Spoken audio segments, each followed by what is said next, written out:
आज शनिवार का दिन है, जिस दिन अपन इस दरिद्रता से मिलने के लिए पीपल के पेड़ के नीचे आए हैं। हिंदू धर्म में ये दिन पीपल के वृक्ष के लिए पूजनीय होगा। जो भी शनिवार के दिन पीपल के वृक्ष की पूजन करेगा, दूध चढ़ाएगा या मिष्ठान का भोग लगाएगा, लक्ष्मी और नारायण उसके घर में प्रवेश कर जाएगा।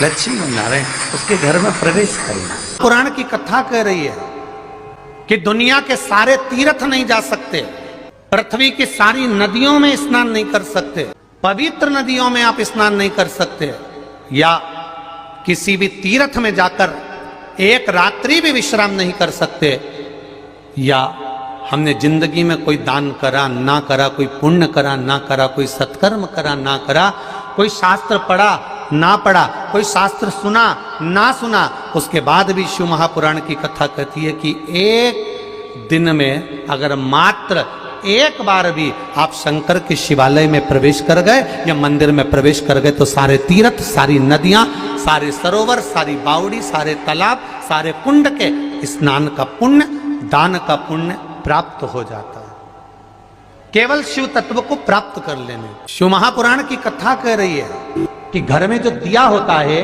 वो दीपक भी कोई साधारण नहीं होता, उस दीपक की भी महत्वता है, उस दीपक का भी वर्णन है।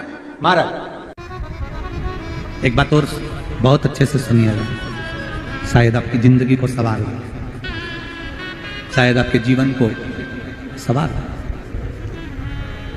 मेरी जीजियों, मेरे जीजाओं, मेरी बेटियों, बेटाओं, कभी मौका लगे शंकर भगवान के शिवलिंग के पास में आप बैठे हैं, यहां तक शास्त्र कहता है कि घर में अगर किसी को बहुत तेज बुखार आ गया है, बहुत तेज बुखार, और बच्चा उस बुखार में तप रहा है, बहुत तप रहा है, महाराज तुम जिस दिए में भगवान की आरती उतारते हो, जिस दिए से तुम भगवान की पूजन करते हो,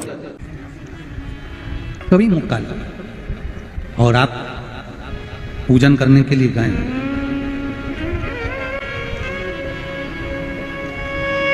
कभी पूजन करने के लिए, और आपको शंकर भगवान के शिवलिंग के पास में या शंकर भगवान के शिवलिंग के ऊपर कनेर का अगर पीला फूल देखा है ना आप लोगों ने, अरे बोलो तो जम के, देखा है? कनेर का यदि पीला फूल शिवलिंग के आसपास में या शंकर भगवान के ऊपर कहीं रखा हुआ भी दिख जाए,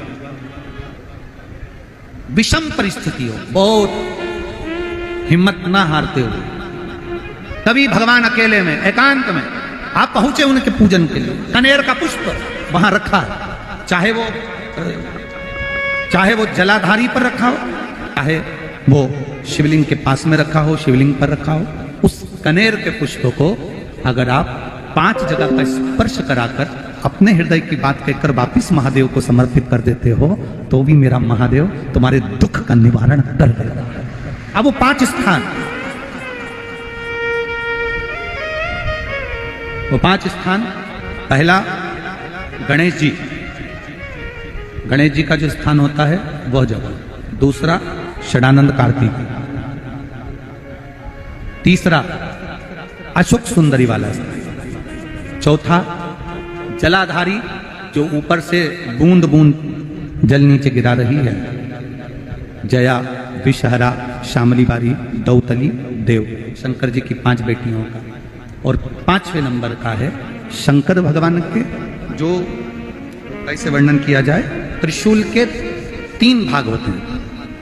करें दर्शन आप लोगों ने, ये से सामने त्रिशूल लगा है, इस त्रिशूल के ऊपर देखेंगे तो 3 भाग दिख रहे हैं, नजर आ रहे हैं सबको?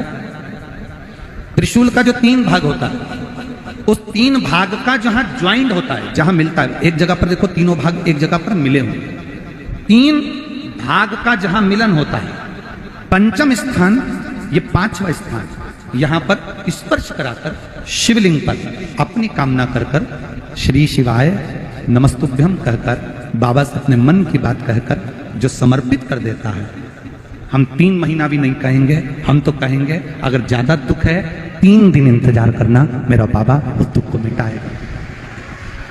3 महीना बहुत दूर, पर करना है दिल से।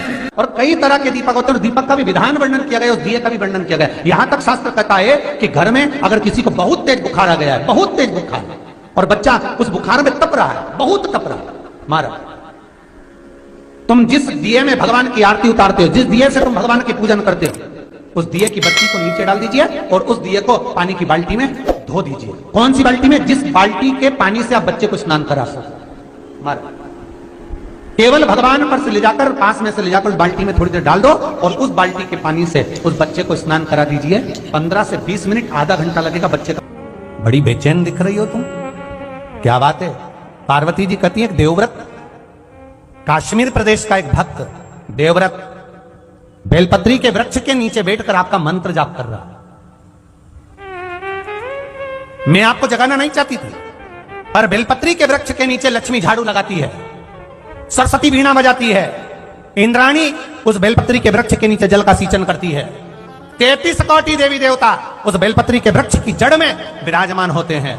इसलिए देवव्रत एक बार पंचाक्षर मंत्र बोलता है तो वो 33 करोड़ बार गिना जाता है, ऐसा बेलपत्री का वृक्ष होता है। बेलपत्री के वृक्ष के नीचे एक बार अगर भगवान का नाम लिया जाता है तो वो 33 करोड़ बार, 33 कोटि बार गिना जाता है। एक मंत्र केवल नमः शिवाय, ओम नमः शिवाय, नमः शिवाय, ओम नमः शिवाय, 33 कोटि बार गिनाया, 33 कोटि। कितना सुंदर लिखा है। फिर वही वाली बात आ गई जो पहले कथा में कहा, अपने लिए अच्छा वाला घी छाट के लाना, अच्छी कंपनी का लाना, और जब यज्ञ करने बैठे, पूजन करने बैठे, हवन करने बैठे, भगवान का कोई पाठ पूजन करवाई, पूजा वाले दुकान पे बोलना कि पूजा का घी चाहिए।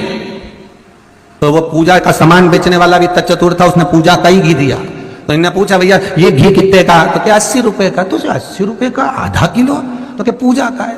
भारत की भूमि पर, इस मृत्यु लोक में, पूरे विश्व में ऐसे कई घर हैं जिनके घर में गुजारा करने के भी आफत है, पहनने के कपड़े नहीं, किसी के यहां पर भोजन नहीं, किसी के यहां जमीन। ये वीडियो आप लोगों को कैसी लगी है हमें कमेंट करके ज़रूर बताएं। वीडियो हमारी फुल वॉच करने के लिए आप सभी लोगों का बहुत बहुत धन्यवाद।